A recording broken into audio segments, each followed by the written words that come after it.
बच्चों, आज जो हम टॉपिक पढ़ रहे हैं वो है रेगिस्तान में मरीचिका, मिराज ऑफ डेजर्ट। इसको समझने से पहले मैं एक स्टेप फिर से आपको टोटल इंटरनल रिफ्लेक्शन की बताती हूँ। पूर्णांतिक परावर्तन। पूर्णांतिक परावर्तन में ये देखिए, हमने मीडियम बनाया, ये सघन डेंस मीडियम, ये विरल मीडियम है ना, रेयर मीडियम। अब जब ये आपतित करण मतलब रे ऑफ इंसिडेंट इस सघन से विरल में जाती थी और इसका मान हम बढ़ाते जाएं आपतन कोण का, एंगल ऑफ इंसिडेंट का, तो एक सिचुएशन ऐसी थी जहाँ पर जिस मीडियम से ये लाइट रे गई है, प्रकाश की किरण जिस माध्यम से जाती है वह उसी माध्यम से वापस लौट आती है जहाँ आपतन कोण का मान क्रांतिक कोण से अधिक हो जाता है ना। इस घटना को अपन क्या कहते थे? पूर्णांतरिक परावर्तन की घटना कहते थे। अब रेगिस्तान में मरीचिका क्या है, इसे सीखें। तो रेगिस्तान में कोई राहगीर है ना, गरम रेत पे चल रहा है और उसको वृक्ष का उल्टा प्रतिबिंब उस गरम रेत में दिखाई देता है। उल्टा प्रतिबिंब देखने के कारण उसको ये भ्रम होता है कि यहाँ पर कोई वाटर सोर्स है या कोई जल का स्रोत है। इसी घटना को मरीचिका कहते हैं। अब मरीचिका देखने के लिए पहले तो हम मरीचिका घटना देखें क्या है। मैं नीचे से बनाती हूँ, इसे ध्यान से देखना। इस तरीके से रेगिस्तान में ये गरम रेत होती है, ठीक है। ये मैंने ये गरम रेत बना दी। अब जब गरम रेत से हवा ऊपर की तरफ आएगी, है ना, तो ये यहाँ की जो हवा होगी वो शुरू में तो गर्म होगी, वायु या एयर। वो थोड़ा ऊपर उठेगी तो वो ठंडी हो जाएगी, थोड़ा और ऊपर उठेगी तो वो और ठंडी हो जाएगी, और थोड़ा सा और ऊपर उठेगी तो वो थोड़ी और ठंडी हो जाएगी। तो इस तरीके से हमको अलग अलग ये लेयर्स मिल गई एयर की। अब इनका हमें कंपेयर करना है। तो ऊपर वाली जो ठंडी हो गई वो कैसे मीडियम की तरह बिहेव करेंगी? सघन माध्यम की तरह व्यवहार करेंगी।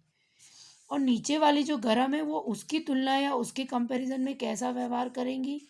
विरल या रेयर मीडियम।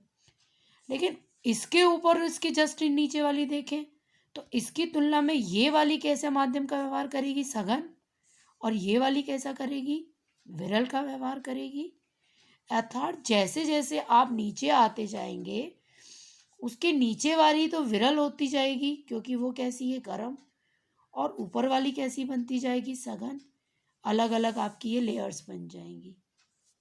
अब सपोज दैट रेगिस्तान में ये कोई राहगीर है ना। ये यहाँ पर गर्म रेत में खड़ा हुआ है, ऐसे ये खड़ा हुआ है ये गर्म रेत में, और ये यहाँ से देखता है, प्रेक्षक या राहगीर इस वृक्ष को देखता है ना। ध्यान देंगे, इस वृक्ष को ये देखता है। तो अब रिएक्शन क्या होती है कि इस ट्री या वृक्ष से प्रकाश की किरण आई, चूंकि अभी ये मीडियम कैसा हो गया? सघन, है ना। ये सघन हो गया ये वाला, और इसके कंपैरिजन में ये वाली कैसी हो गई? विरल। तो ये अविलंब से दूर हट गई। फिर ये ऊपर वाली सघन हो गई, नीचे वाली विरल, तो ये भी अविलंब से कैसे हट गई? दूर हट गई। ये दूर हटती जाएंगी। अब सपोज दैट ये इस पॉइंट पर आ गई, मान लीजिए पॉइंट पी है, और यहाँ आपतन कोण का मान क्रांतिक कोण से अधिक हो जाए, तो अगर मैं स्पेस पी पॉइंट पर अविलंब खींच दूँ तो जिस मीडियम या माध्यम से प्रकाश की किरण आई थी उसी माध्यम में ये लौट जाती है। तो ये हो जाता है प्रकाश का यहाँ पर पूर्ण आंतरिक परावर्तन। अब नीचे से कंपेयर करें तो उल्टा हो जाएगा। देखो भाई, नीचे वाली तो विरल थी, ऊपर वाली कैसी थी? सघन। तो अब ये जो विरल से सघन में गई तो ये अविलंब की ओर झुकेगी। फिर ये नीचे वाली विरल हो गई, ऊपर वाली सघन, तो ये भी अविलंब की ओर क्या होगी? झुकेगी। ये कहाँ आ जाएगी? प्रेक्षक की आंखों में आएगी, है ना। और इस रे को अब मैं थोड़ा सा क्या बढ़ा दूँ? नीचे बढ़ा दूँ। नीचे बढ़ाने पर हम देखेंगे कि यही वाला वृक्ष का यहाँ पर वास्तविक नहीं आभासी प्रतिबिंब, ये जो वृक्ष है ये इसी वृक्ष का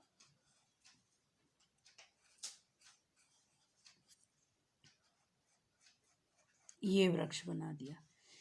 इसी वृक्ष का आभासी और उल्टा प्रतिबिंब इस प्रेक्षक को दिखाई देगा। अब इसको भ्रम होगा कि यहाँ पर क्या है, कोई जल का स्रोत या वाटर बॉडी है ना। ये कहलाता है मरीचिका। कि राहगीर को वृक्ष का उल्टा प्रतिबिंब दिखने पर जल स्रोत का भ्रम हो जाना, भ्रम होना, है ना, इसी को कहते हैं रेगिस्तान में मरीचिका। अब पेपर में ये आपको लिखना कैसा है इसको देखना है। पेपर में आप इसको टू द पॉइंट लिखेंगे। पहले तो आप इस चित्र को बनाना सीख लें कि आपतित किरण सघन माध्यम से गई, आपतन कोण का मान जो है क्रांतिक कोण से क्या हो गया, बढ़ गया। तो जिस माध्यम से ये गई थी उसी माध्यम में क्या हो गई, ये वापस लौट गई। इसे कहते हैं प्रकाश का पूर्ण आंतरिक परावर्तन, मतलब total internal reflection of light है। तो अब हमको इसको लिखना कैसा है, लिखना ये है कि रेगिस्तान में, इसको टू द पॉइंट हम लिखना सीखे बच्चों, कि रेगिस्तान में, है ना, किसी राहगीर को, किसी राहगीर, राहगीर या आप लिख सकते हैं किसी प्रेक्षक को, है ना, किसी राहगीर को जब गर्म रेत में, है ना, जब गर्म रेत में वृक्ष का या पेड़ का, लिख लीजिए, पेड़ का उल्टा प्रतिबिंब दिखाई देता है, उल्टा प्रतिबिंब दिखाई देता है, दिखाई देता है, तो उसे जल स्रोत का या वाटर बॉडी होने का भ्रम हो जाता है। तो उसे जल के स्रोत होने का, है ना, जल का कोई स्रोत है, नदी या तालाब है, जैसे अपन देखते हैं उसमें दिखाई देता है ना, होने का भ्रम होता है, होने का भ्रम, भ्रम होता है ना, है ना। इसी घटना को, इसी घटना को रेगिस्तान में मरीचिका कहते हैं। रेगिस्तान में मरीचिका या मिराज ऑफ डेजर्ट कहा जाता है। तो फर्स्ट टू द पॉइंट हमने ये लाइन लिख दी, हमको ये चित्र भी सीख लिया। दूसरी चीज़ कि इसका कारण क्या है, तो हमने कारण इसका सीख लिया है। ये कारण क्या है, पूर्ण आंतरिक परावर्तन, है ना। तो रेगिस्तान में मरीचिका प्रकाश की कौन सी घटना है, यह मरीचिका, जो रेगिस्तान में मरीचिका है वो प्रकाश की कौन सी घटना है, पूर्ण आंतरिक परावर्तन की।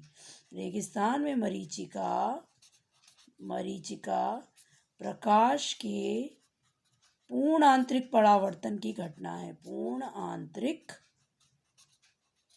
परावर्तन, है ना, की घटना है। ठीक है, तो बच्चों ये हमारा ये एक प्रश्न जो है तैयार हो गया, और इस चित्र को बनाने की हम क्या कर लेंगे, प्रैक्टिस कर लेंगे। ठीक, तो हमारा ये जो कारण बताओ वाला प्रश्न है, तारे क्यों चमकते हैं, रेगिस्तान में मरीचिका क्यों दिखना, या हीरे का चमकना, इस टाइप के जो प्रश्न हैं उसमें आपको 10वीं क्लास बोर्ड परीक्षा में ये प्रश्न आपको उसके लिए तैयार कर लेना है ना। ओके।